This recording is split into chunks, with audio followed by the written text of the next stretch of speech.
Почитувана македонска јавност, почитувани македонски граѓани, уште еден доказ дека Социјалдемократскиот сојуз е на прав пат. Прав пат да се замени од власт за околу 80 дена. Денеска тоа ни го потврди и Transparency International Corruption Index, кој што експлицитно кажа дека Република Македонија назадувала 40 и неколку места по индексот на корупција за разлика од 2014 година.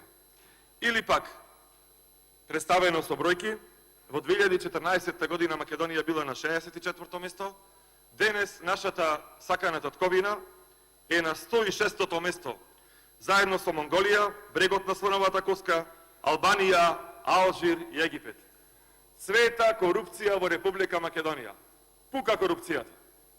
Ова е уште еден закон со кој што в година, според Transparency International, ќе бидеме 140-то место. Тоа е рекордот.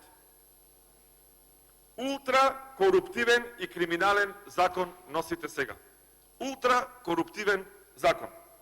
И затоа овој закон го нарековме заштитен мојкник. Зошто? Затоа што повеќе пати зборувам овдека од морални и лични причини дека се му се паѓа паричката на нашиот сограѓанин да биде жртвено јагне за некои локални и државни мојкници. Сите закони што ги потпишува се на негова штета. Анекси, законски решенија во рамките на урбанизмот. Сето тоа што не чини, му паѓа парето тој да го потпишува. Што значи ова законско решение? Се носи во интерес на некој бизнис лоби, јас претпоставувам за веќе изградена локација, и да знаат граѓаните на Република Македонија за што се работи. Ако имате собственост на парцелата од 90%, тогаш можете да почнете да си градите, да продавате станови, ама сега ве молам, внимавајте кога ќе купувате станови, и може инвеститорот да гради и на оние 10% кои што се државно земјиште. И градбата да се течи. Година, 2, 3, 5, становите да се продават. Со некој друг закон, ако ги оставиме уште 10 дена да предложат и уште нова легализација, и замислете ситуација, тие 10% да бидат предмет на денационализација. Ќе завршиме работа како што вика колегата Мисовски. Парите заминаја како во фиком, граѓаните обезглавени, нема да знаат на каде тераат, ама работиме во интерес на граѓаните. Втора ситуација. Тие 10% може би да бидат дел од археолошко истражување. Што правиме тогаш? Како ќе се добие имотен лист?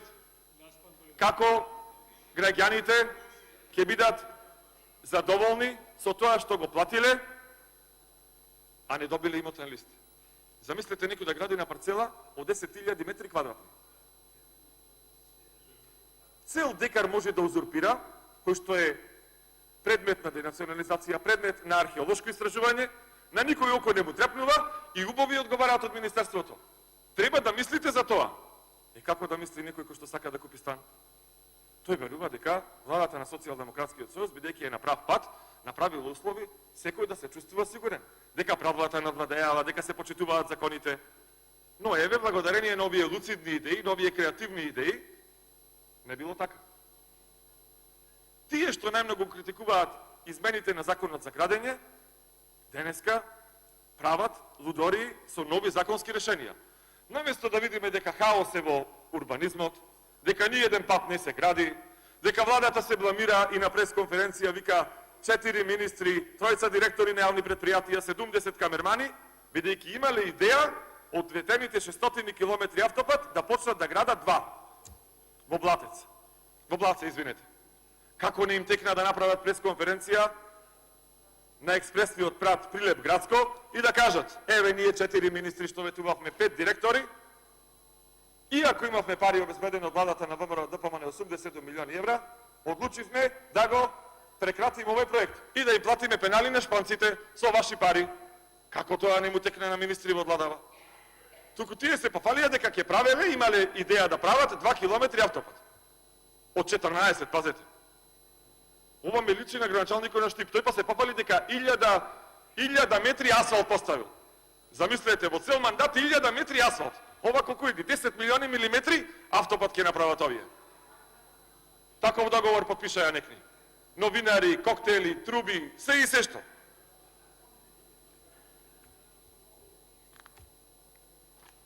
Овој закон, почитувани граѓани, стимулира хаос. Стимулира хаос и секој во својата средина ќе си препознае зошто се носи ова законско решение. Секој знае во својот град градба, која што никнала во овие 2 години, во Западна Македонија, Централна Македонија, Северна Македонија, во цела Македонија, и сега тие локални мојкници, јас предпоставувам и сум убеден и по дискусијата и по образложението, и по тоа што ниту еден пратеник не е пријавен од позицијата да го брани ова законско решение, ако е добро. Ние кога бевме позиција, добрите законски решенија ги бранеја по 40 пратеници. Денеска овие криминални решенија, кои што се против интересите на граѓаните на Република Македонија, не ги брани никој. Празен е екранот од пратеници од Социјалдемократскиот сојуз. Ама знаете тоа зашто е? Затоа што тие се убедени дека ова што ќе го гласат денеска, мораат да го гласат, бидејќи и тие се уценети, како и министерот, дека ова што го гласаат е во интерес на граѓаните. А не знаат дека некој ги полни џебовите, а тие остануваат на црната страна на сега на градежната историја. Тие кои што викаат дека се менува безпотребно законот за градење, денеска го поддржуваат законот за градење. И то со вакви лукративни криминални решенија. Ова дава правна несигурност. Ова дава несигурност во собственоста. Кој денес ќе се осмели да купи стан во некоја зграда која што се соочува со вакво решение, кое според владата на Социјалдемократскиот сојуз се решава? Кој сака да инвестира 30, 40, 50 илјади евра, ама да не знае дека ќе добие имотен лист? Тоа е идејата на ова законско решение. Јас уште еднаш би посоветувал. Се распуштаме за кратко време. Дајте да ги решиме проблемите кои што се наталожи ја. Ниту еден нов километар асфалт. Граѓаните на Прилеп, на Битола, на Градско, на Крушево се прекрстуваат за да стасаат дома. Катастрофално, очајна и лоша состојба на патиштата во Република Македонија. И никој не се занимава со тоа, туку сега приоритет му е законот за градење.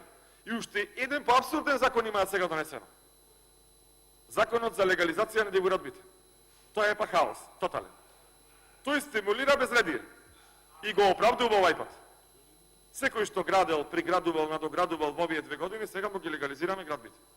Тоа каква правна сигурност дава? Тоа само мотивира секој што сака да прави, бидејќи ќе дојди некоја влада од Социјалдемократскиот сојуз по 12 години и ќе ви ги легализира и тие објекти. Такви се овие лукративни решенија. Само мене ми е криво што жртвеното јагне во овој случај е мојот сограѓанин. И ние добронамерно сите го советувавме. Немој и председателката на комисијата, и колешката Лашковска, и сите. Затоа што Горан Сугаревски не верува во ова што го подпишал. Не верува во ова што го поднесол до нас. Затоа што јас го познавам него. Никој не би рекол дека тој може да помисли, ние носиме законско решение, ама вие мислите му и снајдувајте се.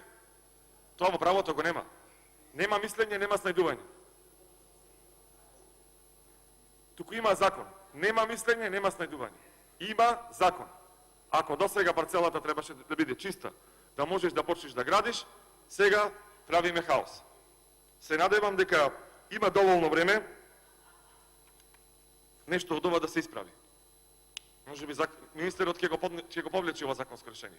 Може би ќе лобира ке владата. Може би ќе каже кој му правил притисоци да го поднесе ова законско решение. Под какви психички притисоци е подложен да брани нешто што не се брани. Ова не е прв пат.